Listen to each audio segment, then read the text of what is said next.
আজকে আমি আপনাদের সাথে খুব সাধারণ একটা ভিডিও শেয়ার করে নিচ্ছি। প্রথমেই 100 গ্রাম গোবিন্দভোগ চাল ভালো করে ধুয়ে জল ঝরিয়ে রেখে দিয়েছিলাম। তারপর 1 চামচ ঘি মাখিয়ে রেখে দিলাম।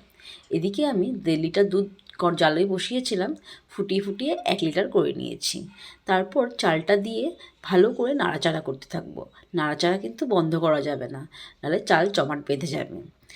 যাই হোক, সাথে আমি এটাও জানি যে এই পায়েসের রেসিপি এমন কেউ নাই হয়তো জানে না, প্রত্যেকটা ঘরেই সবাই জানে, কিন্তু সবারই বানানোর পদ্ধতি হয়তো একটু আলাদা আলাদা।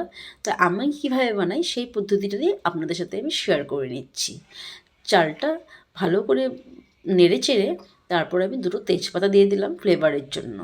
তারপর আমি 2টো এলাচের বীজগুলো বের করে একটু থেতো করে নিয়েছি। পুরো এলাচটা দিলে মুখে পড়লে একটু বাজে লাগে, তাই ভালো করে থেতো করে তারপরে দিলাম।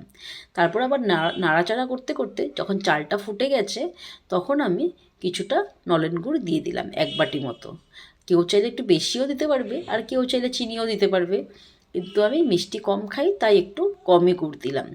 এবার ভালো করে নেড়ে চেড়ে নেব।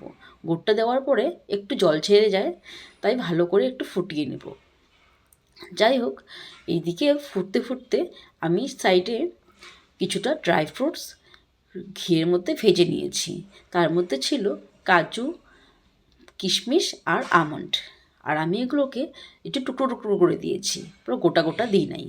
আমার এরকম করে একটু ঘিয়ে ভেজে আর ছোট ছোট টুকরো করে দিলে বেশি ভালো লাগে।